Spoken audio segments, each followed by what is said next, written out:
We need blistering politicians to get better politics, but we also need blistering journalists. We need people who can think and go out there and listen and talk and reflect. And I don't think there is a better national journalist in this country who listens and thinks and reports and moves the debate on better than John Harris.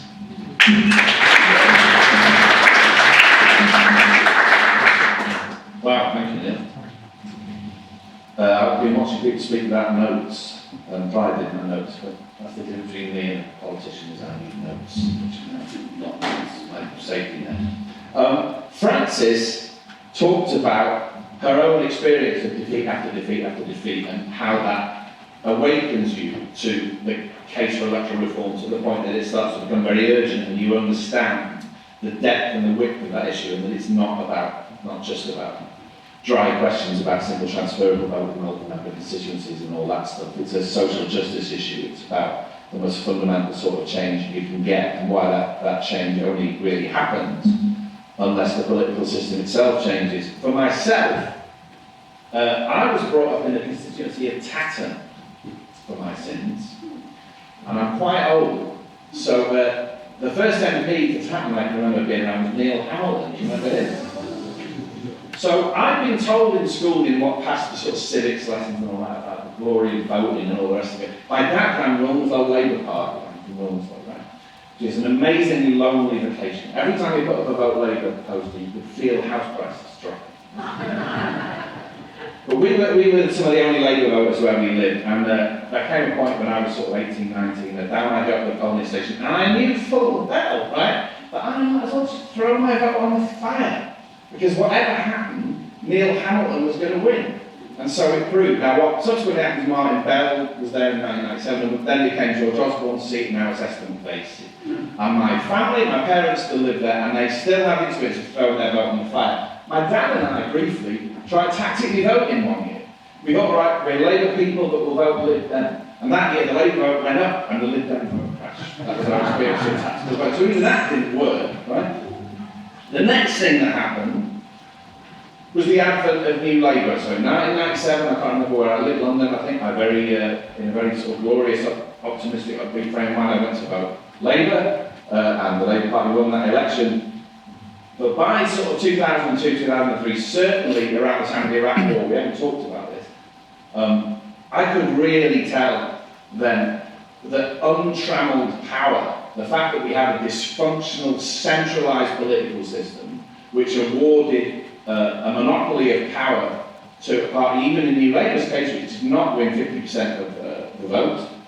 And it was still able to do things like that and completely ignore that huge upsurge of ill feeling and opposition to the Iraq War. And then we got sort of Tony Blair unbound, in the immediate wake of the Iraq War, around about the same time when I think the Labour Party took a very wrong turn. It began to speak the language of outsourcing and privatisation and fragmenting the health and education systems and all that.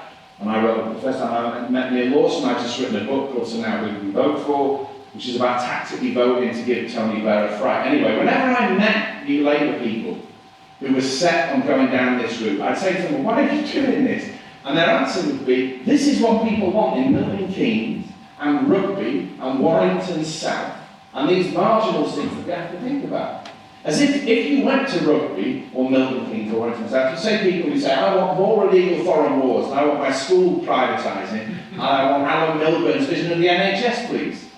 So people like me were told to pipe down. So by this point, the idea that changing the political system wasn't a sort of abstract, numbers-based, dry sort of issue, but was really woven into this sense of political dysfunction and the idea that society really wasn't going in the right direction. That had become very, very ingrained, really.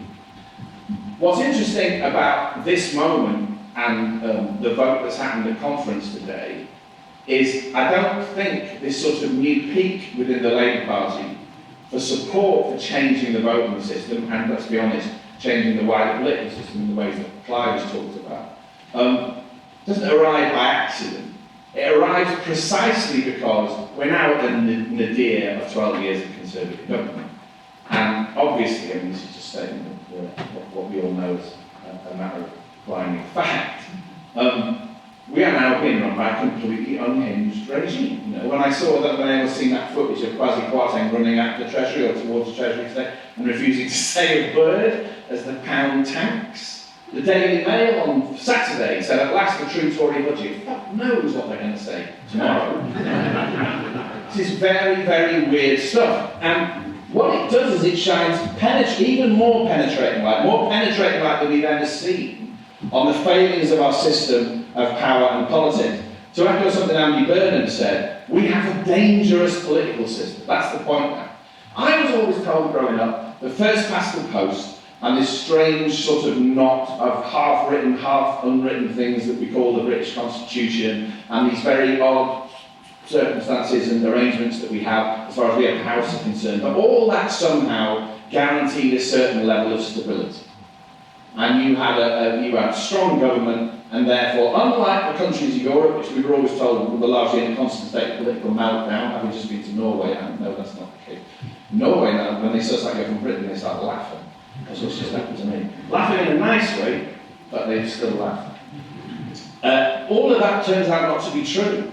And the most vivid evidence we've had so far of that is this incredibly turbulent, unhinged experience of the last 12 years, which climaxes in, as Clive said, Boris Johnson being elected with an 80-seat majority, which was a landslide, with the support of 29% of the electorate. He then bulldozes checks and balances, any meaningful sense of accountability, behaves with this amazing sense of entitlement. Before the 2019 election, let's not forget, his government suspended Parliament unlawfully. We were already in very, very sinister, dangerous territory. Then he takes over, and then eventually that bulldozing of convention and checks and balances gets too much and he gets toppled, and then Liz Truss takes over and becomes the Prime Minister with the support of 82,000 Tory voters. It's less than 0.3%. I put that in the Guardian column recently, and this morning, while I was in Oslo Airport, I got a narky email from the Guardian readers editor saying that that statistic is in fact wrong, and it's less than 0.3%. 0.3% is the total number of Tory members. 82% is even less. Right? Now, if you want to argue that within the hugely imperfect, flawed first-past-the-post system, Boris Johnson seemed to have a mandate, I think I know what that mandate was. I reread the Tory 2019 manifesto recently, and that talks about the idea we're going to have a new active state, and we're going to have land and things are going to be different, and wealth and power are going to be distributed more equitably, and all that. That's sort of there in turn. It also says debt is going to be controlled. And then with the support of 82,000 members and 0.15% or whatever it is of the total electorate, Liz Truss then announces the complete reverse of all of that stuff. And not only is it the complete reverse of all that stuff, but it's completely economically and, more to the point, socially disastrous. What we're going to see in the coming months in terms of increased poverty, huge numbers of evictions and increased insecurity at work and so on, I think is going to be unprecedented. That's what this means, and nobody voted for it. And that's why I think what's happened today at Labour Party conference has happened. Perhaps this political moment within the Labour Party is what finally got this issue over the line. Now, that's great, and I'm glad it's happened. Clearly, there are huge questions about how seriously the leadership are going to take this, and what already look like negligible chances of that policy being included in the next manifesto. But there's a bigger question at issue here, it seems to me, which is that for as long as we think that the political system and the system of power that we have can be used for progressive ends and then left untouched, which was the position throughout the New Labour period, it's largely the position in the Corbyn period, let's be honest. The Corbynites and Jeremy Corbyn himself had very little to say about this. John McDonnell did, in fairness to him, but there were people at the top of the Labour Party in very powerful positions who sort of went back to that Tony Benn idea that there was something sort of wholly untouchable about most of the British Constitution, and you could use it even in the pursuit of very, very radical ideas. I don't think you can. But the bigger question is if you leave that system untouched, what you're effectively saying is that you accept that you'll only get halfway progressive government once every 15 or 20 years. That's that's as much as you're going to get, unless something drastic happens. And therefore, although if the Labour Party just about wins the next election, things will be better, I think we'll have a sense of constant nervousness, because I don't think the Tory party is going to become massively less unhinged in that period. In fact, when it loses office, it'll probably become even more unhinged, right? What comes back? If you leave the system as it is, what remains a prospect and a very real possibility? And that's why this is such an urgent question, it seems to me, because we can't go on like this. I don't want to live in a country that carries on lurching from failure to failure anymore. I don't like the fact that the UK, because we've got a political system that doesn't work and that so disconnects and alienates people, is full of people who, quite understandably, are very angry and disaffected and cynical about politics. And the problem with that is, if there's no outlet for that within the political system, if people's votes don't count, well, we all know what happened in 2016. That left the way open for Brexit. Brexit is the worst kind of act of deceit and duping that I think a democratic country has ever seen. We're really, really seeing that now. It's awful that people in Stoke-on-Trent and Middlesbrough and the South Wales valleys were told that somehow voting for this would avenge years of deindustrialisation and that somehow spending on their areas would increase and all the rest of it. And then you see what was under it in the form of the mini-budget last Friday. That's what Brexit was. But it created an opportunity in the most cynical way for right-wing politicians to trade on exactly the disaffection and disconnection that first past the post just ensures is always there bubbling away. And my worry is it was Brexit in 2016, but looking ahead, and particularly looking at what's happening in Italy and Sweden recently, in a matter of months or years, it could be Tommy Robinson back, it could be Farage in a guise that we have yet to see in terms of its nastiness. It could be something that all of us would find unthinkable. So that's why this is an urgent issue, and that's why the Labour leadership is wrong. I am very struck, increasingly, by the fact that notwithstanding the clear sense that there are big differences politically between right and left, and there's a reason why particular parties exist and are separate from one another. It's remarkable outside the sort of quasi-Kwarteng Liz Truss circles, how much you hear the same stuff talked about now. Particularly if you go outside politics into the culture. So poverty and inequality now is just an ingrained part of our cultural conversation, thanks to people like Jack Monroe, Marcus Rashford and so on. People talk about poverty and inequality far more than they used to.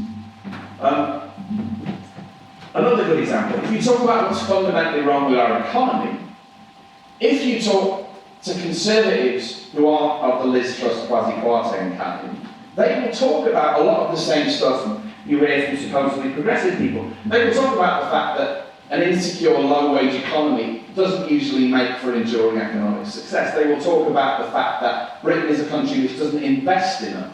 They will talk about the tyranny of quarterly shareholder reports and the short-termism of the British economy. These things, with enough encouragement, could start to form a consensus. But it's an indication of how dysfunctional our political system is that they're still nowhere near the heart of power. You can pick up the Financial Times on a good day of the week, which is not renowned for being a sort of radical Marxist publication. And all these sort of critiques will be in there. And yet, because we constructed a political system geared around such a narrow band of opinion, even that seems to be heretical. And that's an indication of the mess that we're in. So today is obviously a huge step forward. And I think it's sort of out there in the culture now. Clive mentioned the British Social Attitude Survey, whose latest findings were published last week. And that showed you, I think, that just over half of people, when asked, say they need a different voting system. So people know. To reiterate something that Clive said as well, this moronic sort of self-serving line about people that talk about it, give me a break.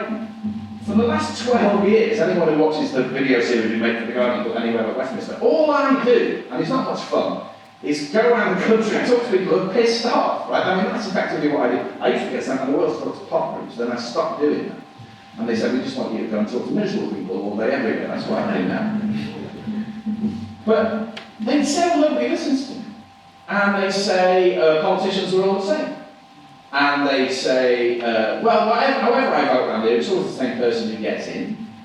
And on they go, right? And surely to God, it is not beyond the political imagination of the party and the movement that gave us the NHS and the Equal Pay Act and decent state education to take that disaffection and that disconnection and that very visceral sense that millions of people have that politics isn't working and do something constructive with it. Isn't that the Labour Party's job? Yeah. So I think that's where we are. The other thing about the Labour Party is that even in the historical moments when it's done brilliant things, most of the time, it's only done those things because it had no option but to do those things, right? Because enough pressure was created outside the charm circles of politics and of Westminster to make those things feel inevitable. That's the story of 1945. I always say this at Government meetings, but the best work of political history I think I've ever read is a book by the late historian Paul Addison called The Road to 1945. And it makes the point that the changes that happened in 1945 happened at the end of a very, very long process of activism and heavy lifting intellectually, and also ensuring that the case for change went way beyond the Labour Party. So by the time you got to 1945, there were liberals like Beveridge involved. There was progressive conservative opinion who understood that the kind of economics that had caused the 1929 crash just weren't going to work anymore. There was a much wider body of opinion behind those changes, and I think we have to think the same way about democratic change. So those of you who are members of the Labour Party, and activists actually, you have my sympathy. I've long since stopped being a Labour activist. In fact, one of mine, I didn't mention it, another aspect of politics that convinced me that things had to change was the very odd sensation I had of being a Labour Party member and going out to vote Green. We've got a brilliant Green Party around, we've got fantastic. And going in the ballot box and putting my cross in the Green box and then realising that if I went on Twitter and said I just voted Green and someone said I get thrown out of the Labour Party. The Labour Party doesn't really exist, right, for a start, but also like most people, there is an element of plurality to my political identity. And that's how the modern world works. But the Labour Party certainly at the top refuses to recognise it. So it's right that people's efforts are concentrated in the Labour Party, particularly on forcing, I guess, the leadership to reverse its position on ignoring this change and making this party policy and making it work. But I think there's another point which is about making sure this is in the culture and it's part of people's lives and it's talked about and it transcends Westminster politics really. And it's out there much more deeply. And I think that's something that falls to us all. Things are moving in our direction now. People know we can't go on like this. We can't have a political system, we can't have a country that keeps lurching from crisis to crisis. And the desperate, dire state of our system and politics and power is at the root of why that keeps happening. But we have to keep making that conversation. That's why Compass is such a brilliant organisation, because it roots the conversation outside those usual charm circles. But I think it falls to every one of us to keep going, because we'll get there. Thank you.